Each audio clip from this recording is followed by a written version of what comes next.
Hello and welcome to Church of Uganda Family TV, and more especially on this program, the Transformed Lives program. So in life there are always a lot of things that may hinder our lives. We get disappointed, we get things that turn us around. Life hits us somehow, somewhere.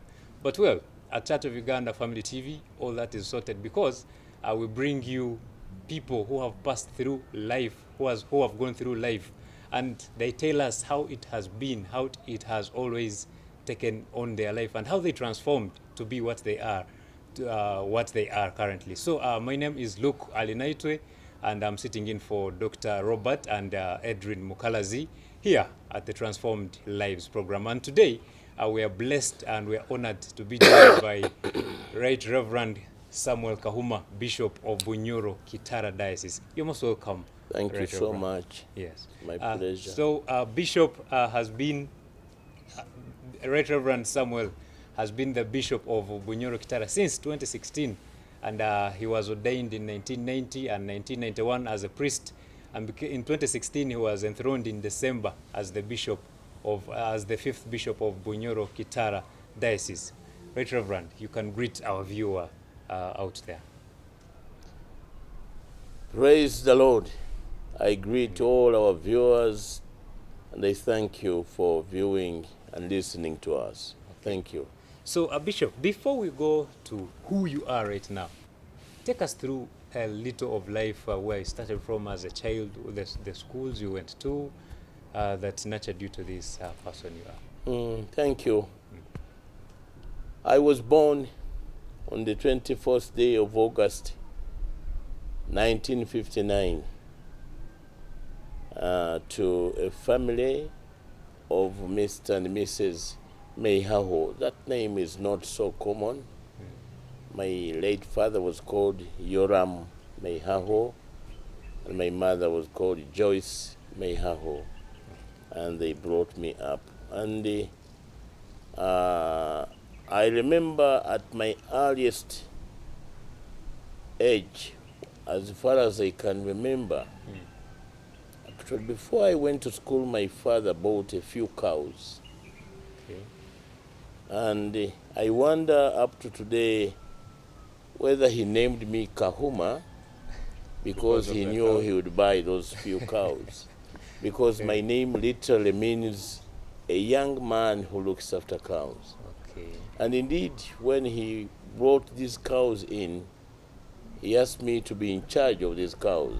I was, I think, around 6 years. And you could handle? Wasn't that with too difficult, young with difficult. Yes. But I loved them. Okay. And at the age of 7, I went to primary school. Okay.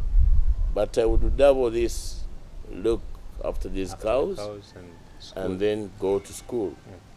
I went to Kibingo Primary School, which was the nearest in our village, and this was a Roman Catholic school founded.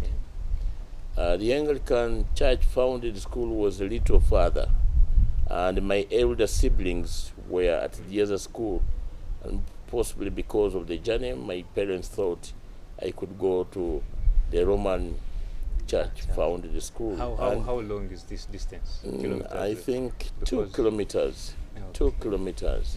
And in those days, it was common, like a tradition, that those of the Anglican Church would really walk past any other school and go to a school of their own, which is no longer the case.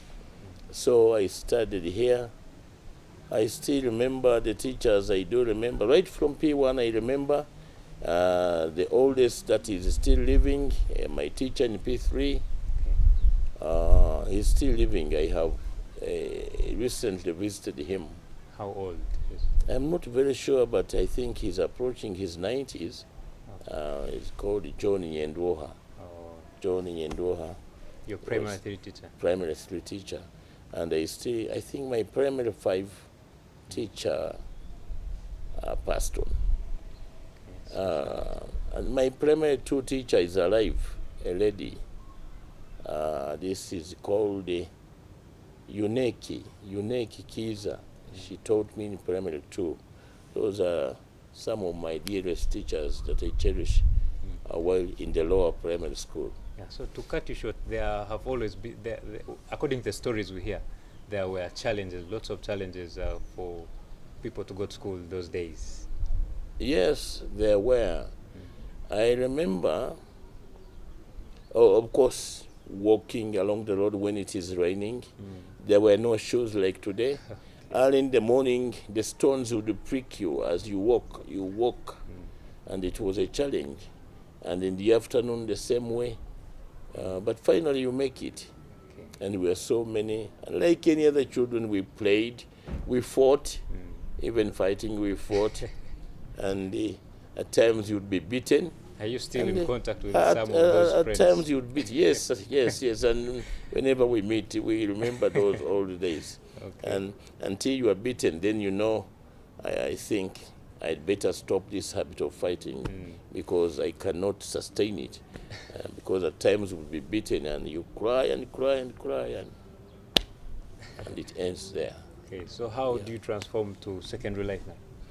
And after primary school, I actually went to 3 primary schools because in P4, my father transferred me to the Anglican Church founded school. Okay. And I studied there for 2 years. And at the end of the second year, my father died. That was the beginning of yet another journey. And then we were transferred with my other siblings again to this other nearer school to be nearer home. Okay. And when we went to primary, I sat for primary leaving examination twice. The first time I didn't make it.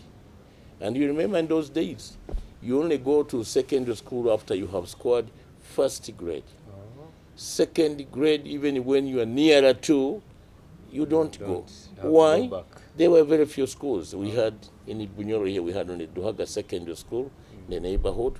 The other one was Kabalega, another one was Satito, and in Kibale, another one was S. St. Edwards.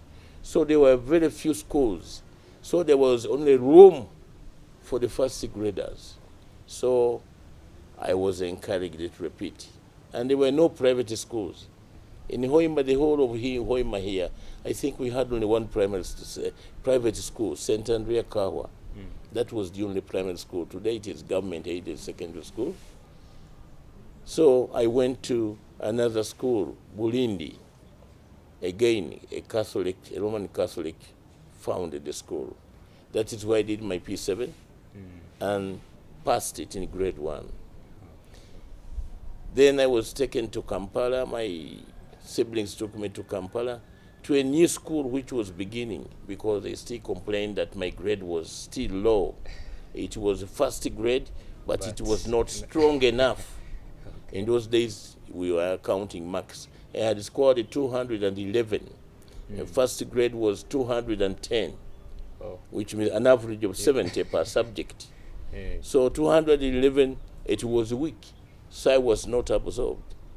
But that year, government opened up new secondary schools, like Kitara Secondary School, Masindi Secondary, that was 1976. And then I went to a school called Agre Memorial School in Kampala. That was quite a challenge because I would walk 8 miles a day. 8 miles a day. To go, I was sleeping at Hoima Road, close to Rubaga Road. Then I would walk past Rubaga, Kabusu, Ndeba, cross the railway station, go to Wankurukuku. Do you have shoes at this moment? At that point I have shoes, yes. At that point I have shoes. And I think I have the photo that I was taken that year, which was in my identity card. I think I have that photo. Okay. But the journey was long, and what made matters was we transferred, my elder sister transferred from Hoima Road, which was a little closer, and she was given a flat at Buganda Road. Then the journey became so long. We'd walk from Buganda Road, cross the city, the clock tower, they call it the Queen's Tower. It used to be. You cross, go to Entebbe up to Najjanankumbi, past the FDC offices, Yes. and you go, and then you turn right, and you go across the valley, you go up the hill. There was Agri Memorial School. Very taxing. We would study from morning up to 2. And You studied in shifts. yes, and my sister was not so much strong financially because she was also just beginning to work. Okay. And getting funding for our lives, both of us, was such a big challenge. I remember she would give me money to buy food like potatoes, Okay. and give me money for nuts. And then she would say, for this week, I'll be responsible for buying potatoes, but you're going to be responsible for buying the sauce. So here is the capital, and gives me money for the nuts, and would buy a cup of cowboy. It was a big cup like this. And what I was supposed to do was to come after school, that was around 3:30, get these ground nuts. We had, I don't know what you call, a mortar. That Pound them. metallic. Okay. Yes, and pound them very quickly. Have a sieve to make sure that you remove those that are ready, and you pound again and you pound again, so that by 5 or 5:30 I am by the roadside to sell to people. I was using a glass, and I would pack it in newspapers. And the instruction was, as soon as I raise money for another cup tomorrow, I take the rest home to prepare for our meal. Okay. So it was so challenging. It was challenging. Unfortunately, that lasted only a year, and then I was transferred to Duhaga Secondary School here Which in class is that? 1977. Oh, yeah. Yeah. Okay. It's interesting. So, and how is life at Duhaga? It's a new environment. The life at Duhaga And was there was a lot of teasing those days. a lot and of, bullying. I wish it was just teasing, caning, kiboko. Eh, At night, when it comes at night, then you know it has come for you. They inspect your box, your suitcase, if you have one.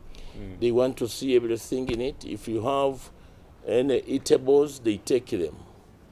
Somebody will come say, I'm going to protect you, so I will take care of these. And you would never see them again.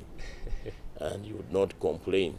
So life was tough, but we managed. At one time I wanted to run out of school. But when I stayed long, it didn't last so long. At time, then you become friends. You look at those big boys, those who look unruly, you try to draw closer to them, you befriend them, and life becomes easier. so coping up, were you not tempted to also bully somehow? In the second year, yes. In the second year, we followed the suit. According to them, we had been trained. And there was a special day when they would graduate us and say, now you have graduated. That was towards the end of the year. Now you will no longer suffer from any bullying. And the administration seemed not to mind much about it. This was dormitory business, students' business. And so we would suffer, and they suffer in fear, because you fear when you report it, something bad might happen about you. So we kept silent and went through. So secondary is done. What follows? Do you join university? Do you go to colleges? Do you go to institutions? Unfortunately, again, Eh, my performance was not so good to allow me enter you had to go back. advanced level. Eh, And that time, I think in the whole of Bunyoro, we had only one school, okay. Kabalega That had Secondary advanced School, level. that had advanced level. And then you can see the challenge. So you were expected to have performed much better Yeah, to go to fit the the advanced population. level, or even go to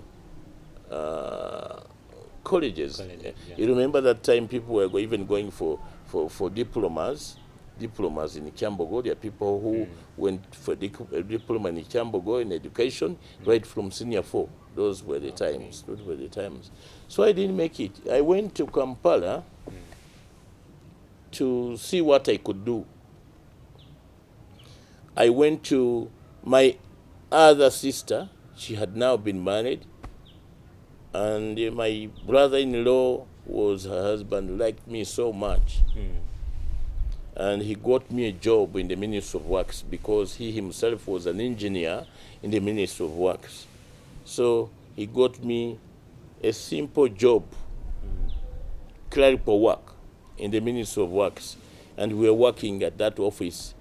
It used to be there no longer. I'm not sure whether it is still there. Opposite Ginger Road Police Station. Okay. There was a regional office for Ministry of Works there, just across there. And so I went there. Incidentally, unfortunately, while I was given a place to work, there was no actual work. And that one frustrated me so much to go and simply sit. We were being paid. Nevertheless, I was frustrated. So when my brother-in-law bought an old Land Rover pickup as an income-generating vehicle, those days pickups were the norm.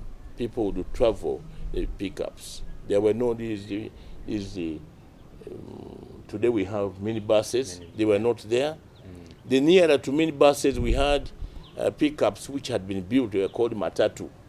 They had been built. But the rest would just go on pickups, especially during peak hours in the morning and in the evening.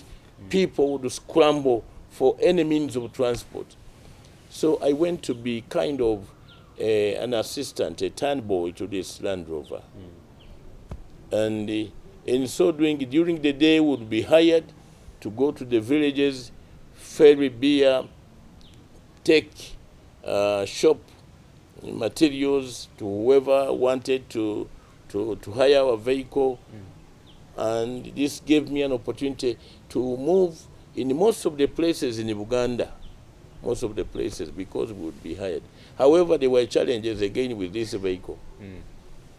And how did I come to this vehicle? The driver was remitting very little money to my brother-in-law and to my sister.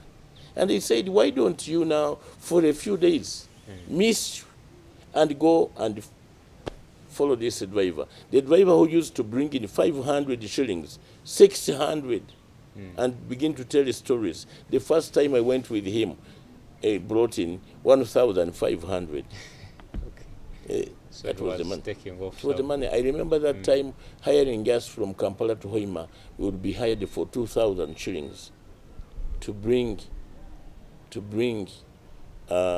valuables from Kampala to Hoima. Just 2,000. Wow. And then you drive back.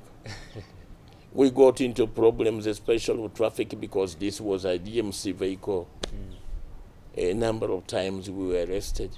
I remember now one time we were even beaten when the driver was stopped and he refused to stop.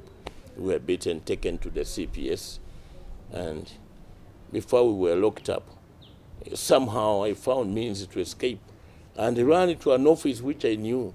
There was an officer whom I had known, and he was hailing from our area.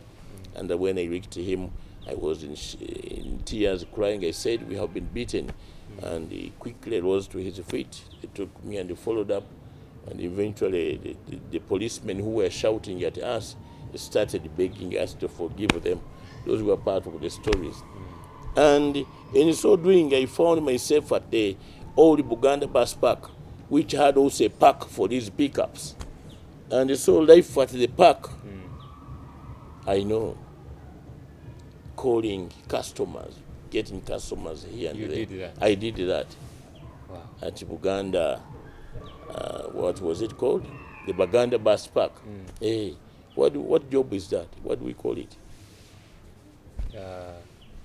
A bloker, kind of a bloker. I was a bloker at the bus park, yes.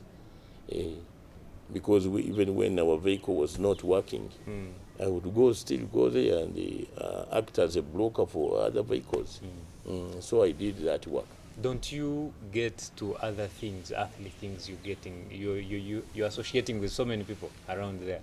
Yes, Things so of many drugs, things of They bad were- habits around there. Yes, I remember the people that were there, they used to address me as a Toto. They said, this younger man is Toto, come here and help me. Come and help us this. Yeah. And one thing I learned, those people, bad as they may seem, they don't steal from one another. Okay. Yeah. They are loyal to themselves. They are loyal to themselves. Yeah. Even when somebody's money is about to fall, they say, wait, your money, take care of your money. But when it is somebody else, They just take. they just take. That's interesting. Yeah, So, that was- how do you join university or advancing in your studies? From I decided to come back home. I was tired of Kampala life. okay. I decided to come back home and build a house for myself. I had built one, and I wanted to improve it and build another one. In those days, it took just labor to build yourself a house. You didn't need a lot of money Not so much. because you'd get all the materials by your own hands.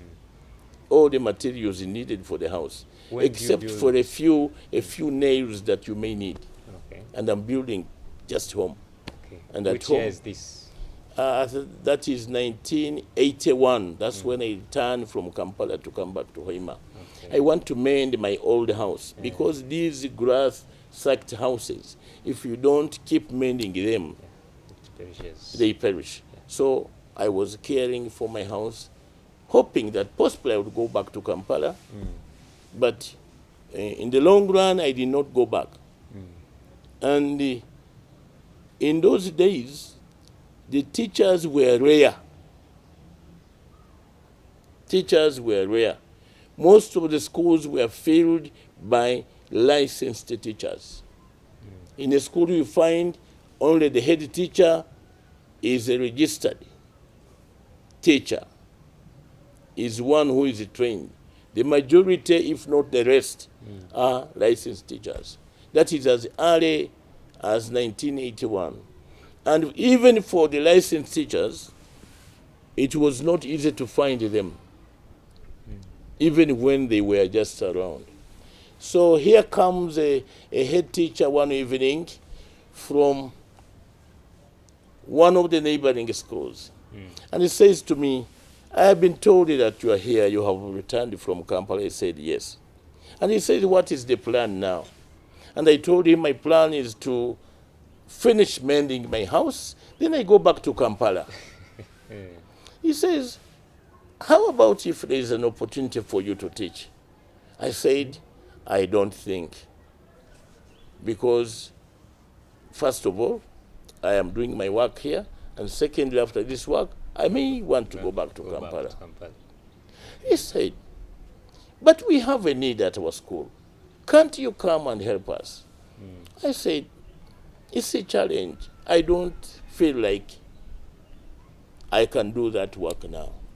I want you to see, to compare those times where a head teacher is begging a school dropout, call me a school dropout if you want, to come and teach. Compare it with today, where a fully qualified, fully trained teacher is moving along the street looking for a job. Compare.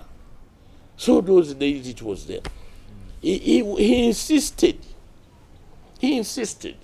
Hey, please, maybe you can come and help us for a short time. If you want to go back to Kampala, you can go at a later time. I said, then what about my house? And he said, but you'll be earning some money. It can help you finish this house. I said, okay. He said, do you have your pass slip? He said, yes, I have it. There were no photocopiers that time close to us. So he said, can you give me your original pass slip? I said, yes. I went to my mother's house, picked the pass slip. I brought it to him, and I handed it over to him. And he said, "I will come back to you." Okay.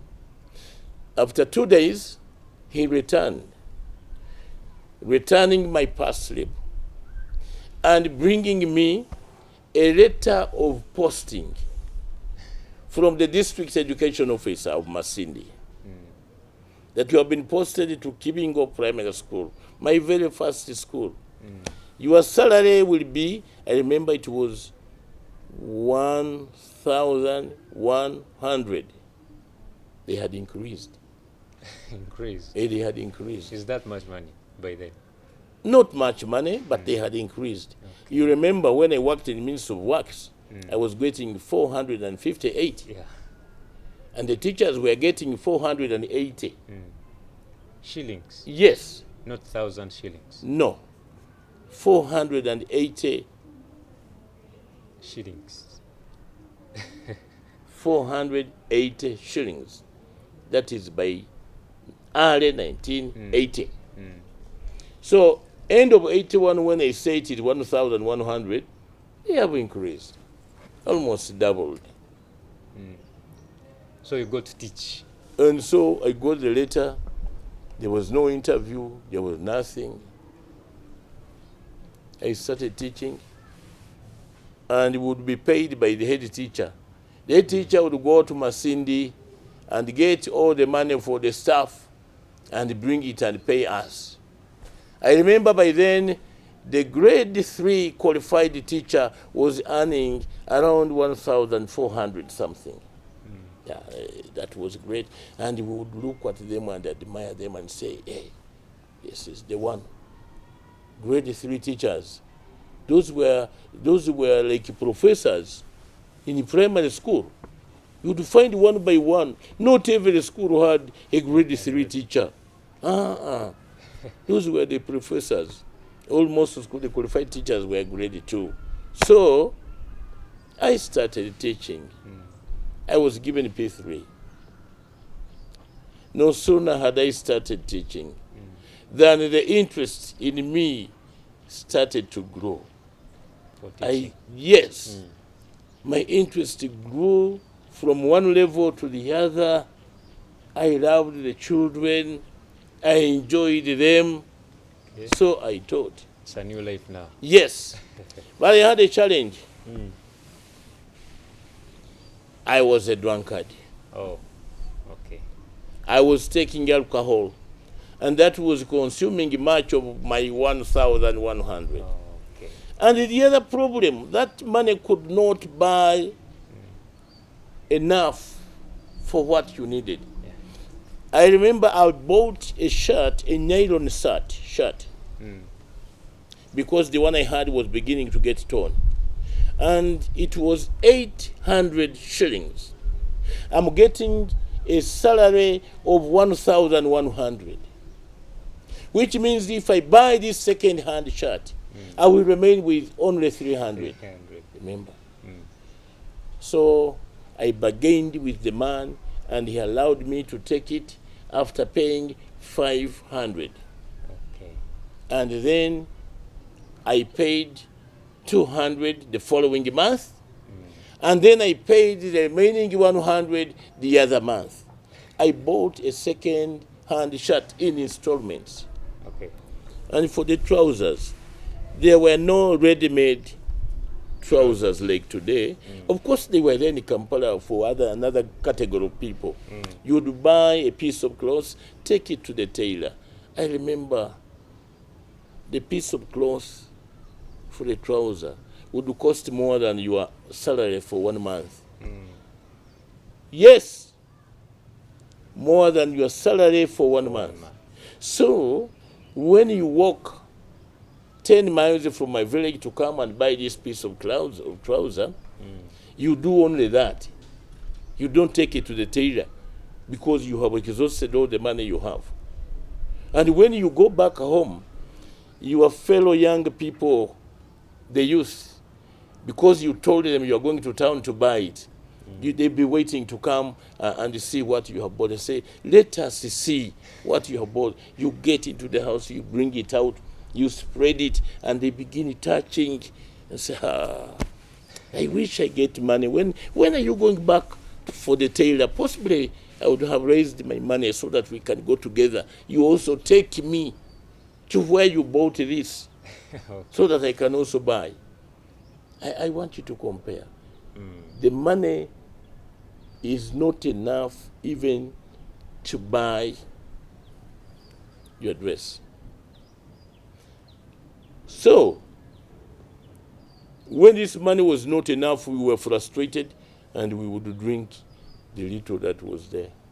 Oh, Yes. this is really interesting from Right Reverend Yes. Bishop of Bunyoro Kitara. So when we return after the short break, Bishop is going to tell us how we are nearing to the year of 1983 when he actually transforms. We'll be back. Welcome back, our dear viewer. It's still interesting here with Bishop Samuel from Bunyoro Kitara Diocese, telling us how he evolved, how he became what he is. So, Bishop, before the break, we agreed we are now going to talk about how you transformed to what you are right now. There is a remarkable year in your life, and it is 1983. Yes. Tell us about 1983. Thank you. So these years, 1982, 1983, I am teaching. I am enjoying my work, and it's being commended. Okay. But alcohol is part of my life. Of course, with my fellow teachers, some of the other teachers, They also drink. I will not go into the story of the challenges I went through with alcohol because of the time, but quite many challenges. And here comes 1983 in October. There was a mission. By the way, I was a church goer. I was a secretary at our local church, a secretary for the church council. All these years? Yes. Okay. Whatever is going on, And I am part of the church. I am going to church. And my you- mother is a Mrokole, Okay. and she would preach to me, talk to me softly, and we would smile and end it there. And now I'm staying at home with my mother. I have my own house, but my mother is living in the other big house. So whenever I came back late, I would spend the night without food because I would fear to go and wake up my mother for food. I would rather go and sleep and eat in the morning than wake up my mother to ask for food. At least that kind of discipline was there. Okay. And then a mission was announced at the church that at the parish church there's going to be a weekend-long mission. Missioners were coming from different parts, and they would be moving house to house. And then at the end of the mission, all of us would go to the church, the parish church, for the main service. I did not meet any of these missioners, and none did talk to me. But I prepared myself to go on the Sunday And attend. to attend. I remember there was no church building at that time at our parish church, Okay. and we would congregate under a huge tree. And the other Sundays would be in the school's main hall. So I went, and we were seated in the desks. What I remember vividly, I had 100 shillings in my pocket. This was reserved for two things. 80 shillings for a bottle of crude waraji, equivalent to this bottle of beer, and we would call it a mini those days. And the 20 shillings for buying 2 sticks of sportsman cigarette. And I knew I was well prepared for the Sunday. Because you go with that, your friends will add on, and you call it a day. Unfortunately or fortunately at the church, there were 2 preachers which to me was too long. My heart was complaining. Why don't you leave? Why don't I leave? They are taking long. There was a common place where we used to gather for taking alcohol. I'm going to find my colleagues already ahead of me. I wish they would stop here. But at the end of the second preacher, an altar call was made. An altar call was made, and the one who made the altar call was speaking in a way as if he was talking to me, talking about the challenges. You might be a young man, you might be an old man, you might be suffering from this, you might have gone through this, that kind of thing. I felt he was talking to me. Then I said, why did I stay here for this long? I could have moved away long. Then that one did not take long. Things were happening within myself, one after the other. Then I could feel, possibly, my mother has been talking to me about this thing. Possibly this could be the time for me to get saved. Yes. Can I do it today? My other part of the heart said, no, you can't do it today. After all, you did not think about it. You cannot do it today. And after all, my elder brother was seated at the other side. And my head teacher was seated at the other side on a school desk. Even if I was to do it, how would I ask him to give me space so that I can pass? Or how do I ask him? I am in the middle. Therefore, I cannot go. But the man kept talking and talking. They were singing. As he talked, they were singing. I remember one person, an elderly woman, went ahead. Then I wanted to stand up, but I couldn't stand. I made up my mind to stand, but I couldn't stand until I stood. And as soon as I stood, I got the strength To move. and he said, come forward, come forward. I walked. There was an uproar. There was a loud noise in the church. There was loud clapping. See, this young man. They knew you were around. They knew me. And the other reason which stopped me from going, there are even children whom I teach. They are also in the church. And in those days, not like today, when you move forward, you don't only say, from today I have accepted Jesus Christ to be my Lord and Savior. You also say what you have repented of. Yes. How do I begin repenting before Your pupils. my pupils? Yes. Huh? And then you go, you repent. I've been a drunkard. I've been a fornicator. I've been doing this. I've been doing this. Now from today, I pray for forgiveness. And from today, I have given my life to Christ. And I tucked my pocket, removed the 100 shilling, and put it on the altar table. I saved them. This money I had reserved it for drinking alcohol today and the cigarettes. Now I leave it here. Amen. Because some people didn't believe it like they do at times. Say, maybe he was just emotional. Is he going to stand? We will watch and see. They watched and watched and watched. There was nothing happening. Now wisdom begins to come to me. Following year 1984, somebody comes and say, now Sam, now you look a little bit more organized and you're smart. Can you go for teacher training? Because my scores would take me to a teacher training. But I would not go that time because even the teacher training colleges were few. Now they had opened up new ones. And my scores would allow me into the teacher training. I said, why not? Yes. He went for interviews.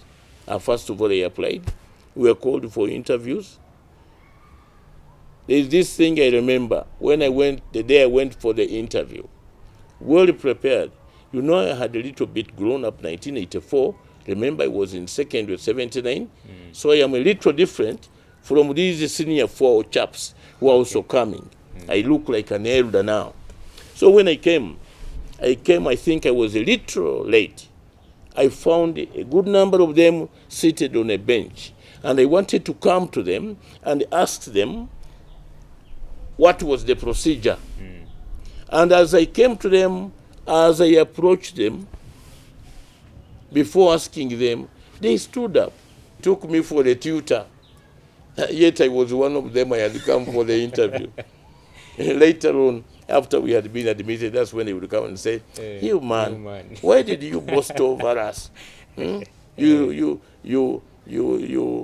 pretended to be a tutor here. I said, no, I did not pretend. It is you who gave me the honor. The honor, yes. So we finished the training. I was posted. In those days, we would be posted right from here, even before the results would come. And head teachers would come and lobby, please accept to come to my school. Can I take your name to the DEO when you are still a student? Okay. And then you say, possibly wait, I'll tell you. So it was because of the scarcity of teachers. Okay. So where we are heading to you being ordained? How do you join then this side of the priesthood? So from 1986 when I completed, I joined ministry in 1990. Yes. 1990, that's when I joined. And my joining was rather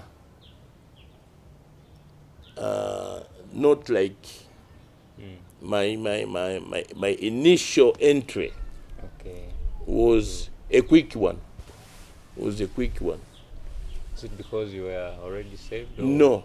Yes, I was saved. That was one criteria. Secondly, I was working in the church as a Sunday school supervisor. I was in charge in the whole archdeaconry as a supervisor. I would train teachers. I would visit schools, encourage teachers in the teaching of CRE. So I was identified at that point and then called for training, which did not last a long time. And I was ordained. 1990? At the end of 1990. Okay. I remember somebody joked and said, and now they have brought this one who has passed through the window. Somebody said, because it was so fast? Yes, Your process yes. was fast? Okay. And a few others. This group, you mean these people who passed through the window? And it was not pleasant to hear that. Then we were posted after ordination. I was posted to Masindi, St. Matthew's Cathedral now. I worked there for 1 year as a curate. Then I was returned to Hoima to work in the bishop's office as his chaplain. And then I was again appointed vicar of St. Peter's Cathedral. I can say, this young man, has he got enough training to handle the cathedral congregation? But there we were. That was the beginning. And I cannot praise myself, but I know the time when I was in the cathedral as vicar, the first time, because I was vicar twice. Oh, yes, I know things went well. okay. Then I was given an opportunity to visit briefly UK.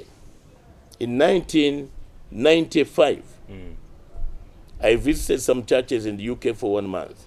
And I remember at the main church which hosted me, close to the end of my visit, I was asked a question.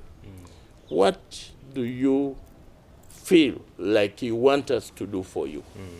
And there were many things. Hey, what can I say? I wish they had told me, go and think about it and come back tomorrow. Okay. Nevertheless, I came out with an answer. I told them, I want to study. I have not done enough theology because I kept within myself, I knew I had not trained enough. He said, that is what you want? I said, yes.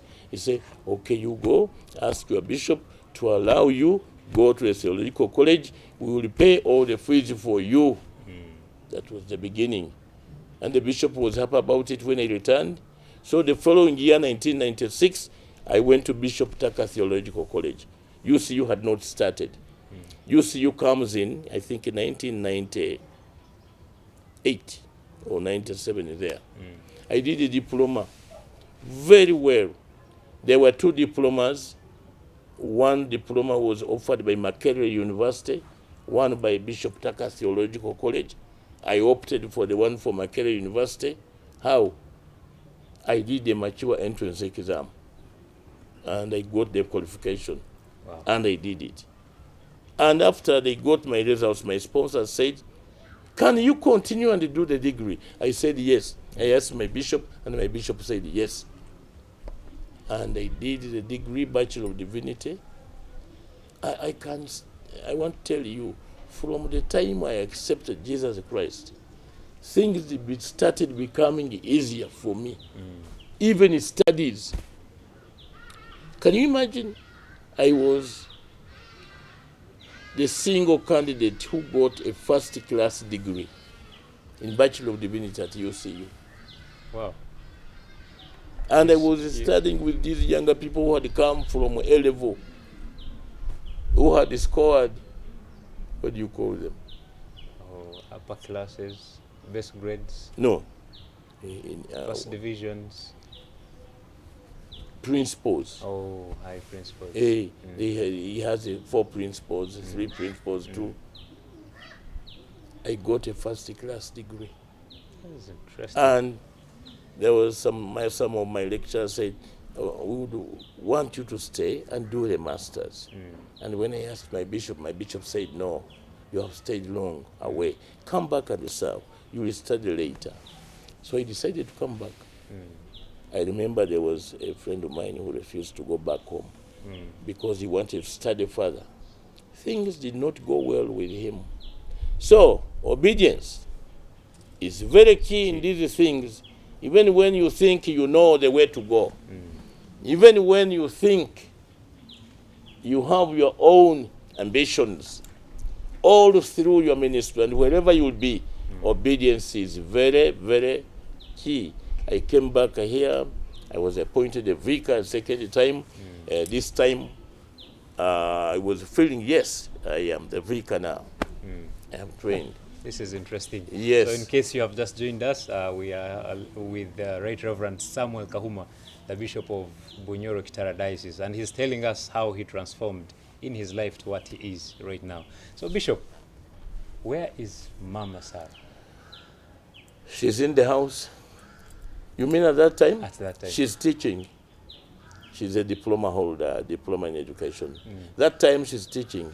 And when does she come into the picture? Yes.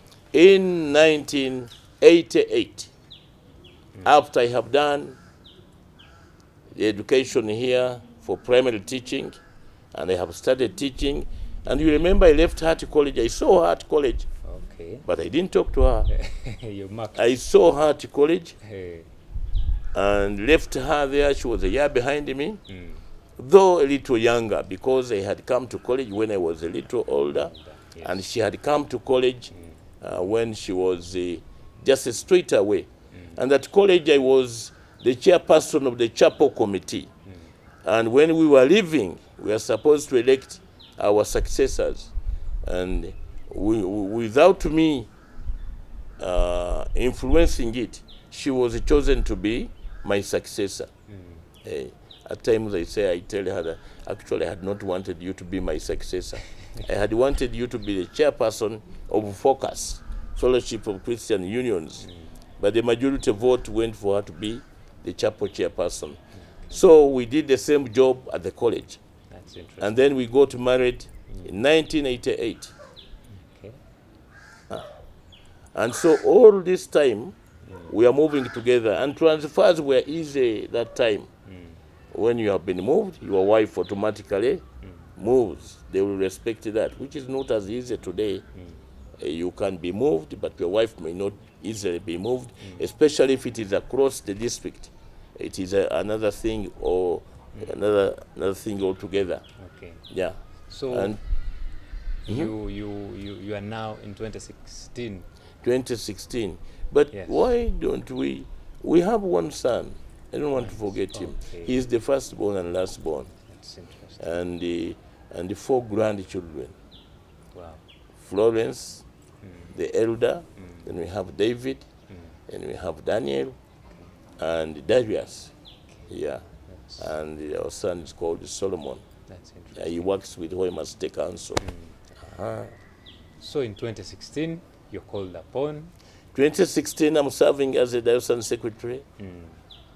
After having served as dean of St. Peter's Cathedral. That is one thing I was most reluctant about.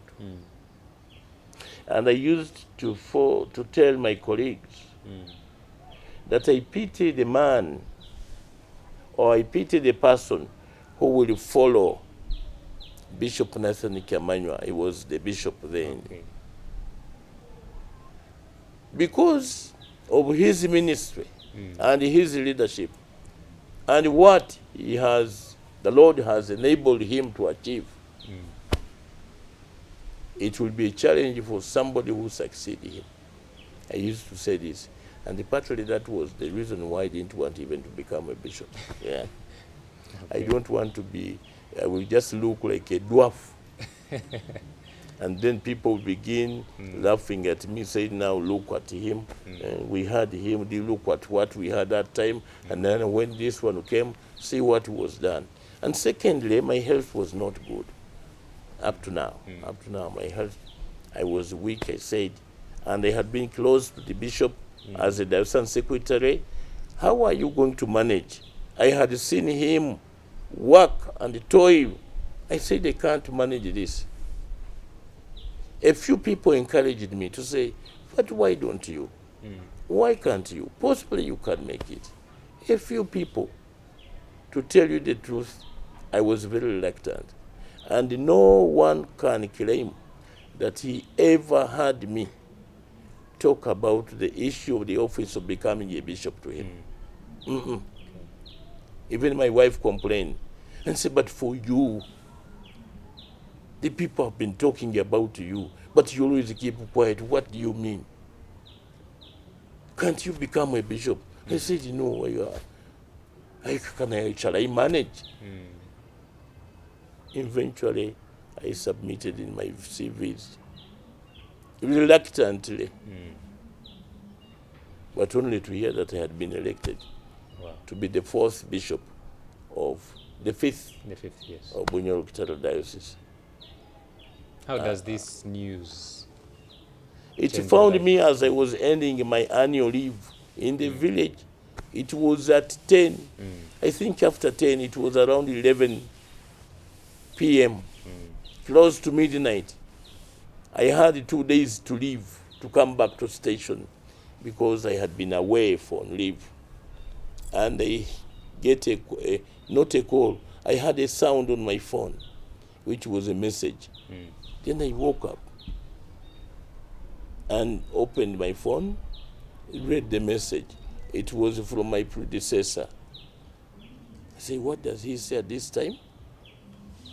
And I say, I remember what he wrote very briefly. You are now bishop-elect. It stopped there. Wow. Should have been a nice job. I woke up my wife. Now the interest is beginning to come. Come in. The interest is beginning to come. Okay. Can I? Is it true? Have I been? In the morning, before daybreak, our compound was full of people. I don't know how they knew. People that had come from Hoima, from across the valley, that come, coming to congratulate us. We did not know what to say. Then they said, now prepare, we are going to take you to Hoima this afternoon, because they are waiting for you in Hoima. They brought the cars and said, maybe you will use this one. No, we'll use this one. That kind of thing. And In the evening, I was returned here to the cathedral. There were so many people. I was required to address them. I didn't even have the words then to address, but only say, thank you for receiving us. Thank you for welcoming us. We are humbled, simply. So, And we begin. But within myself inside, I still had those questions. How am I going to manage this office? To tell you the truth, up to the point of being elected, I still had questions within myself of what I was going to do. And these questions were answered gradually, until this is the journey we have walked, and we are now preparing to exit. Exactly. Yeah. So, as you mentioned, you're preparing to exit. Yes. How are you prepared, and how has this, how will it impact on your life, actually? It has been since 2016, an amazing journey from a person selling a taxi vendor. Now you're a drunkard, you're a teacher, you're a bishop, you're now retiring. How will this make? Well, first of all, as we conclude, I give thanks to God for my life, and more especially for saving me. Because I believe, and truly believe, that was the beginning point of my transformation. That was the beginning point of where I am. That was the beginning point, possibly, that was the day when I was nominated to be what I am today. But I didn't know. Because from that time, everything changed. One thing, faithfulness. The other time I talk about obedience. Faithfulness. In the middle of challenges, in the middle of temptations, in the middle of this and that, remain faithful. And when you remain faithful, the time comes and the Lord says, here you are. I thank God for saving me. I thank my wife for standing with me all these years, and our greater family, our son Solomon, and the grandchildren who give me a smile whenever they come up here. And it also leaves me humbled, so much humbled. I can't believe, because many people have got testimonies. They were well brought up. They excelled here. They got saved at a younger age. They did not get involved in many things like I've been involved. I said, who am I? And one thing I knew, and I always tell my clergy, that I knew and I know I am not the best among you. That one I knew, that I was not the best. And I was not one who was better than them. I was not more able than them. I knew there were those who were more developmental minded, who were more evangelical than I was. And what I had to do was to bring them closer and work with them. And whatever I did not have, they did it. Whatever I missed, they supplemented. Okay. And we give thanks to God for this magnificent house, which was built in a record of 2 years. 2 years, led by Dr. Henry Wamani, whom you know better. Yes. He was the chairperson of the committee. He mobilized all the Bunyoro in Kampala and the Bunyoro here locally. And we were able to do this. It's only God who has done it. And the purpose, I remember the committee asked me, when do you want to have the house ready? I said at the celebration of our Golden Jubilee, which was last year in October. Yes. You remember? And they worked along the clock to make sure that the house was there. And our theme was, all that we have accomplished, the Lord has done it. I don't see myself as an individual having a contribution in any of the things that people see, but I only see the hand of God, and I pray that this same hand of God will continue to uphold us even in our retirement, because he has even enabled us to put up our retirement home, which is ready. Even if they said we go tomorrow, it is ready. Last weekend we invited representatives from across the diocese to come and join us in the Thanksgiving. You were not there. Yeah. You needed to be there. But we are happy and we are thankful, and we go out full of humility. Our prayer now is for God to grant us a peaceful transition. Amen. A peaceful transition, that my successor will be elected peacefully and consecrated and enthroned. I fear and dread what I hear in other places. It is my prayer, and if you pray, please pray with us, the people of Bunyoro, that I make it in a dignified way, and my successor comes in without hassle. Amen. Yeah.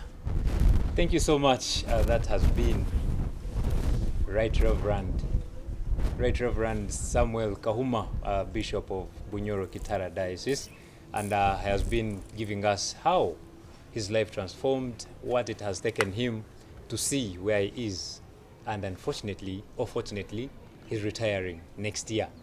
Thank you so much to everyone who has been watching us, and more especially here, the Transformed Lives program on Church of Uganda Family TV. More programs will come up, but from us and the team, the people behind the cameras, there's Collins and there's Linda Dina, who have been managing the team, and much appreciation to the Bishop for giving us this special time. And from us, it is a goodbye. I've been Luke Alinaitwe, sitting in for Edrin and Dr. Robert. Goodbye.